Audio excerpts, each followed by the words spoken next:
Students, do you remember we were discussing about photochemistry? Okay, photochemistry. What is photochemistry? Is it's a study of photochemical reaction. Okay, what is a photochemical reaction means? What is a chemical reaction? We take a reactant, convert it to a product. Okay, for this some energy is needed, and this energy, if it is given in the form of the light, we call it as photochemical reaction. Next example is photosynthesis, where we have carbon dioxide and water reacting in presence of sunlight to give our food glucose and also oxygen. Okay, so this branch of chemistry which deals with the study of photochemical process is what we call it as photochemistry. And photochemical reaction, if you take, there are two types. We call it as photochemical reaction and chemiluminescence. That is, if the reactant absorbs certain amount of light and convert it into the product, we call it as photochemical reaction.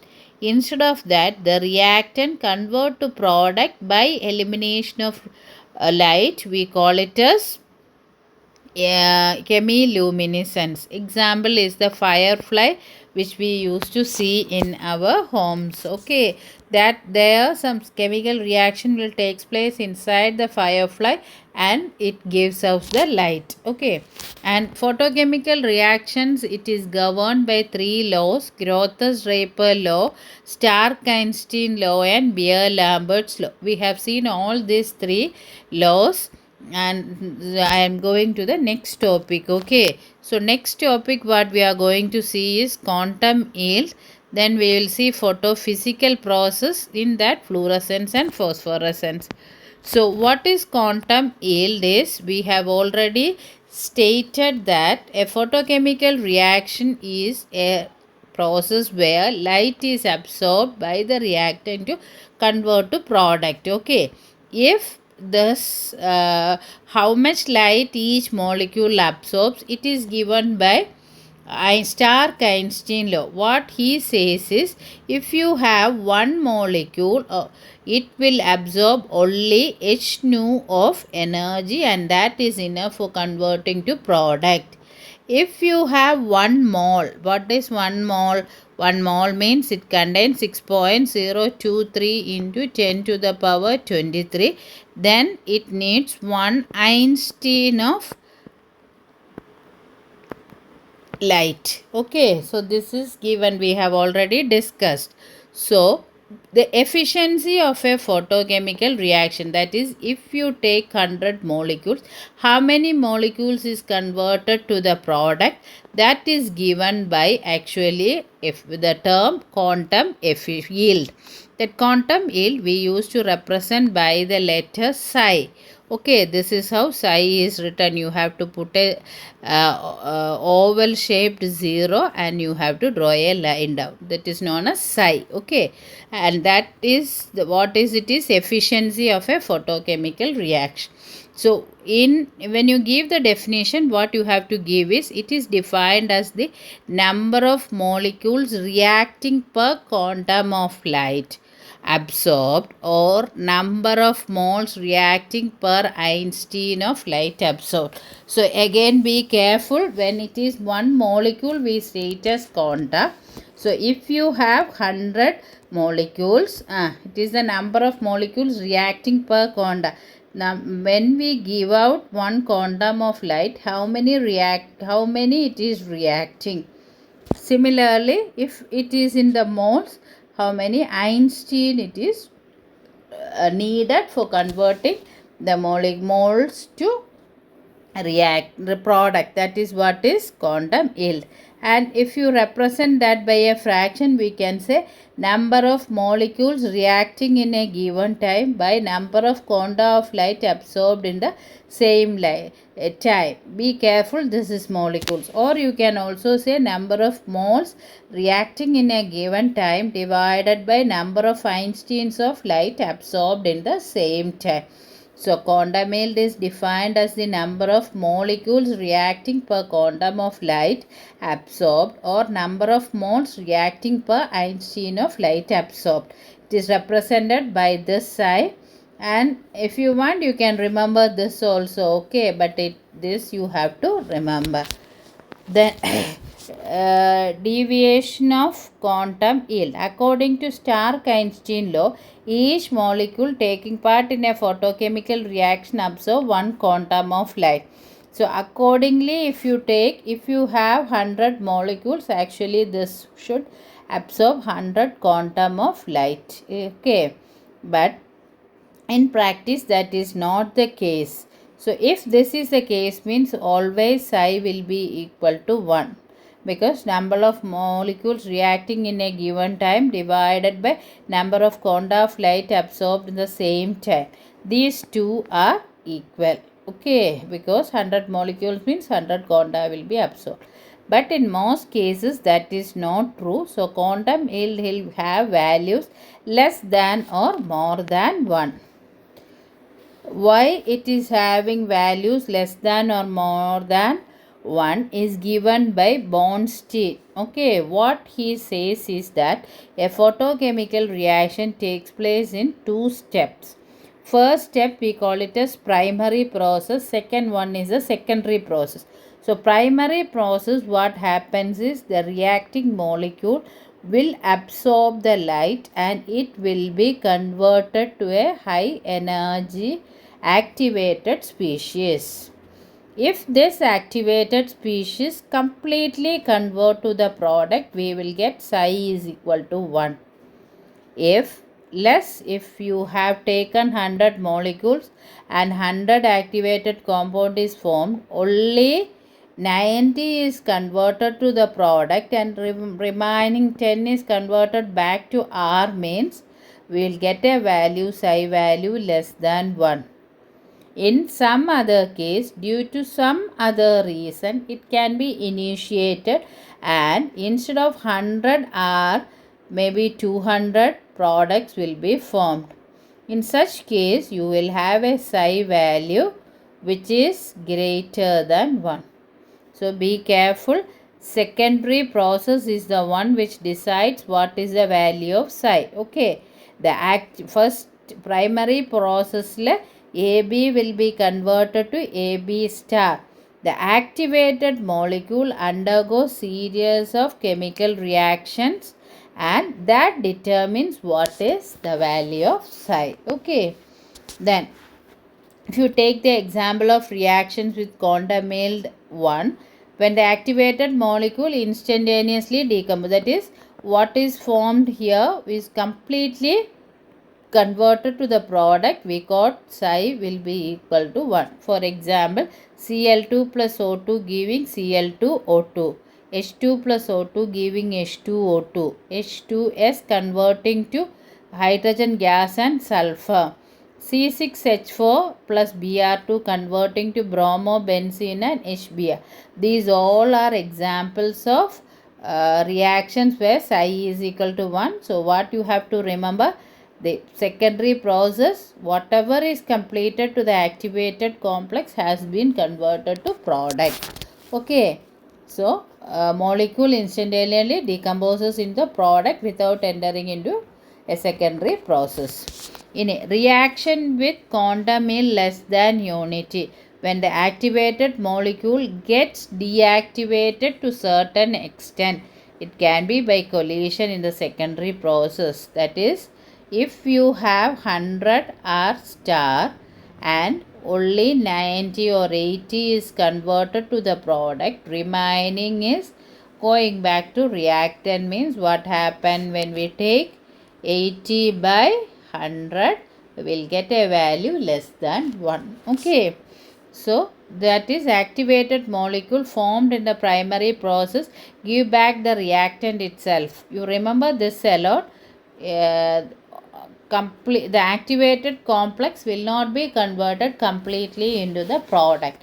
That case we have value less than 1. For example, decomposition of ammonia, H2Br2 converting to HBr, the value is only 0.01. Acetic acid converting to methane and carbon dioxide, value is 0.5. Ether dimethyl ether converting to C2H6 and CO is only 0.3.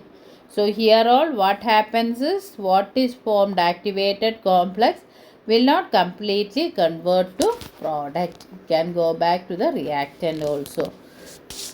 Next one is reaction where quantum yield is greater than 1. These are photochemical reaction in which a free radical is formed in the primary process activate a molecule. This free radical starts subsequent reaction. That is, you just remember like this. This is what is the product. Activated complex. It will be initiated or it will undergo some other process and converts many other reactant to product. This case means we will get what 2 divide. If you have take 100 molecules, what happened? 200 divided by 100 will come. To form this, it will be absorbing only 100 quanta of light. But this activated complex will be initiating or it reacts back with the reactant and convert it to the product. So there, instead of what we expect 100, we may get 200 products. So their example is oxygen converting to oxon 2. Okay, 2HI converting to H2 plus I2 2. 2NO2 converting to NO plus O2 2. HClO converting to HCl and O2 4. Okay, so here all the psi value is greater than 1. So remember, psi can have value 1, less than 1 and greater than 1. Okay, so when it has less than 1 is when there's a product form will be converted to product and also given back the reactant. When you have greater than 1 is when the product form will be converting more and more reactant to the product. Okay, so that you have to remember. So it is a secondary process which determines the value of psi. There are special cases where you have psi value very high, that is 10 to the power 3 or 10 to the power 4. That happens, you might have heard chain reactions. What is a chain reaction?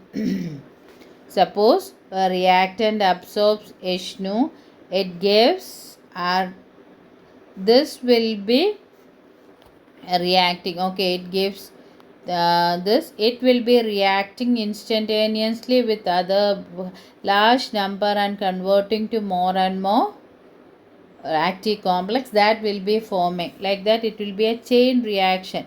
Within a second, a large number of products will be formed. In that case, we will get values which are equal to 10 to the power 3, 10 to the power 4 and for example, CO plus Cl2 giving COCl2 value is 10 to the power 3. Hydrogen plus chlorine giving hydrochloric acid is 10 to the power 3 to 10 to the power 4. Okay.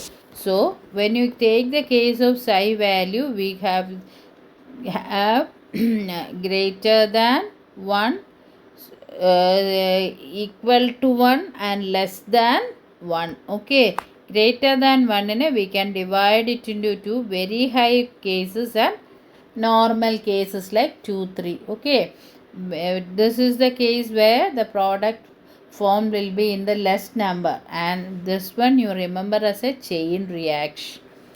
Okay, so that is quantum yield. Quantum yield is a very important one. So in this one, what is the question you can expect is define quantum yield and describe or explain about the values of quantum yield. Okay, now next one is determination of quantum yield. Determination of quantum yield means the expression we can know number of molecules reacting in a given time and number of quanta of light absorbed in the same time. So in order to determine psi, you have to calculate this and this. Determination of number of molecules in a given time and also how many quanta of light is absorbed. For that, for knowing the second one, determination of quantum of light absorbed. We have the following setup. Okay, this is the source. You have a lens or a lens, then you have a monochromator, you have a reaction cell, a detector. Okay, so source of the light can be a mercury arc light or anything. It will be first passed through a lens, then it will be passed through the monochromator. So this monochromator convert to a single wavelength. Okay, so for example, if you are passing UV light, it will be from 200 to 400. We may be needing only 345 nanometers. So when we send this light source, it will be sending 200 to 400 nanometers, several waves of light through it, and monochromator will absorb all other light and it will only pass the one which is of 345 nanometer, that is monochromator. It can be a grating or a prism. Okay, so this is the one, this is technical one.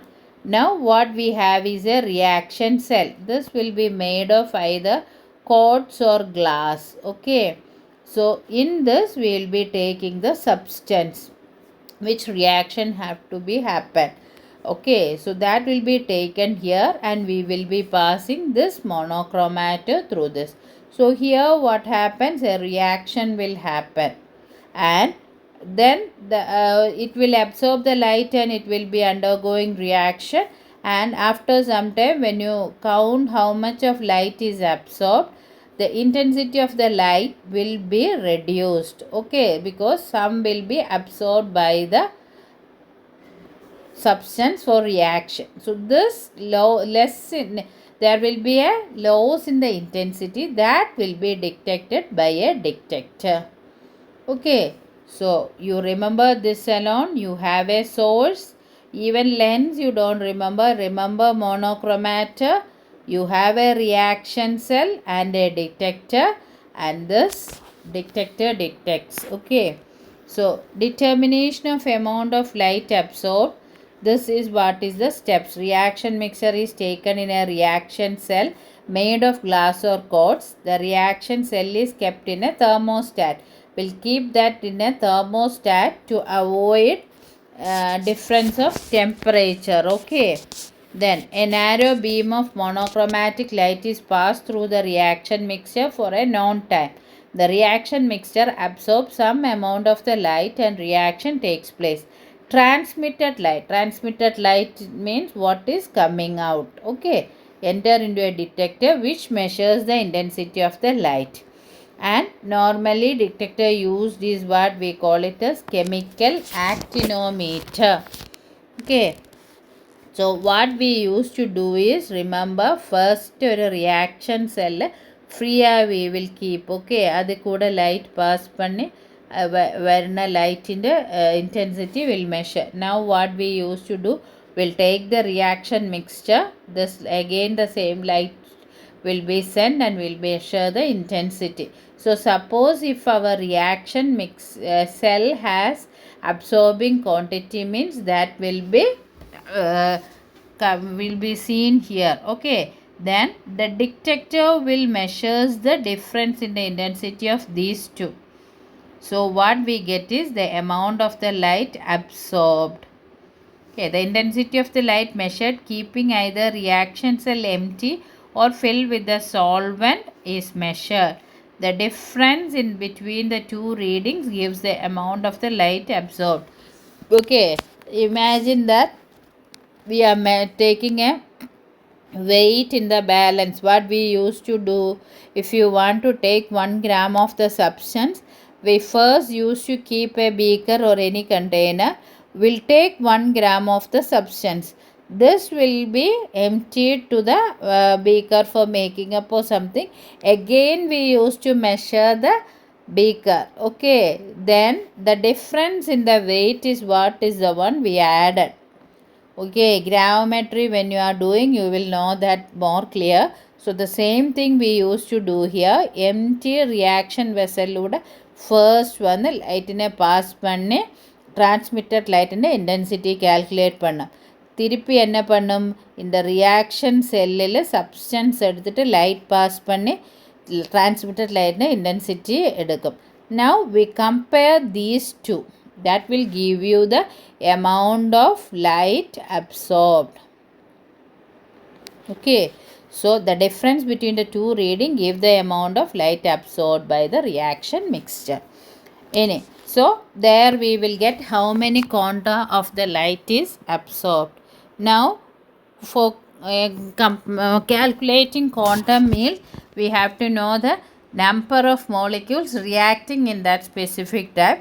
That we can do by any analytical technique like volumetric analysis.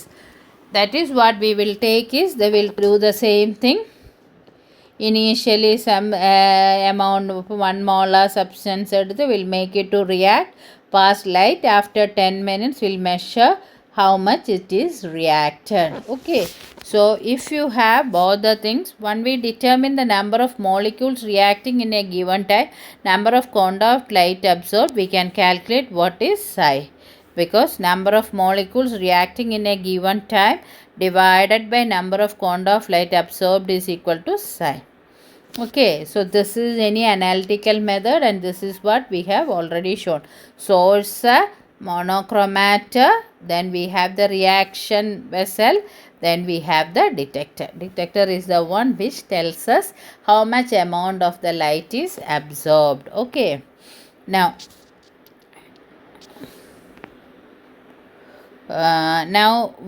detector, most commonly used detector is a chemical actinometer. So its name is chemical actinometer. Here a chemical system that measures a light intensity. We can use electric current, photoelectric technique and all. What we are taking again a chemical system. It works on the basis of a photochemical reaction itself, and from the extent of the chemical change we can calculate the number of photons absorbed. Adukku example than uranyl oxalate actinometer. Okay, what is it? Its principle is it consists of a solution of 0.0 molar oxalic acid, 0.01 molar uranyl sulfate.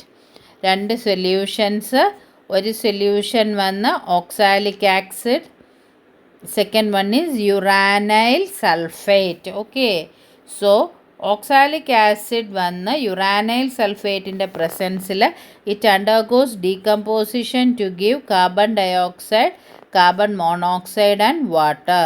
Oxalic acid decomposed to give carbon dioxide, carbon monoxide and water. எப்படி அது decompose ஆக முடியும்?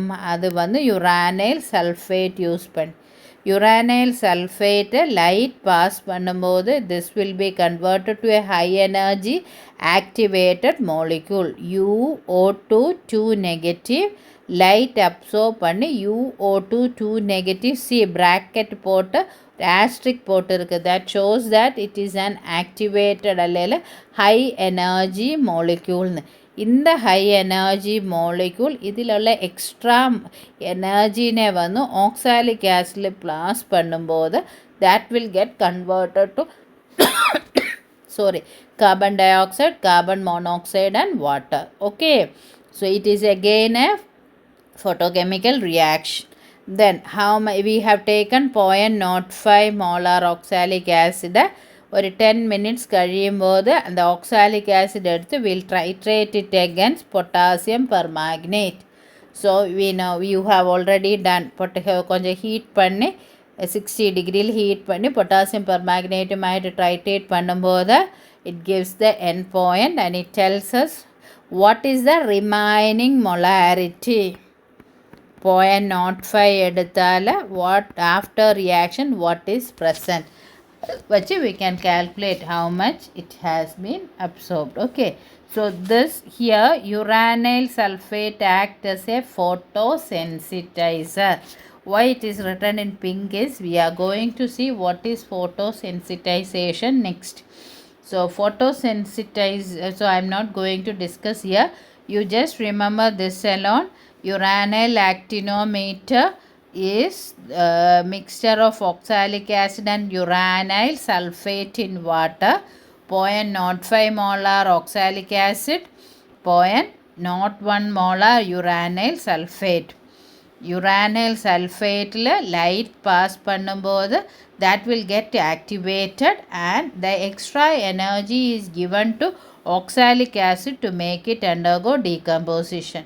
How much it has been decomposed is determined by titration against potassium permanganate. இதில் இது மட்டும் remember பண்ணி வைங்க. uranyl sulfate is an photosensitizer. Okay.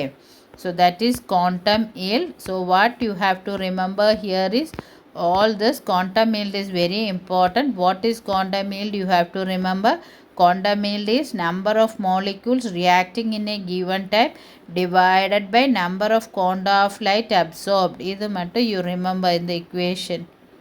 Okay, be careful. Molecules வரும்போது quanta, moles வரும்போது it will be Einstein. Okay, that is the expression. Confuse பண்ண வேண்டாம், molecules மட்டும் இவங்களை எடுங்க.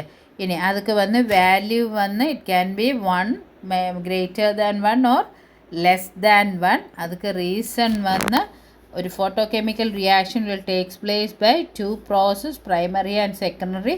Primary is absorption of the light and converting to high energy species. That high energy species it instantaneously convert completely into the product. We get I value 1. If all the activated complex did not get converted to product, we get a value less than 1. If the activated complex react with more reactant and more molecules is reacting molecule is converted to product, we get a value greater than 1. அதிலுமே வந்து normal value இருக்கு. Very special cases of 10 to the power 3 is there. In that case, a chain reaction will be taking place. And how to determine quantum yield? You have to remember the setup you should know.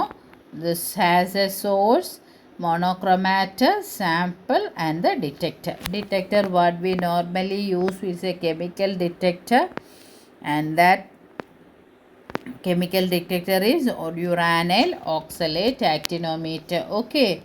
Next topic I'll take in the next video, so kindly go through it. Quantum yield is a very important one.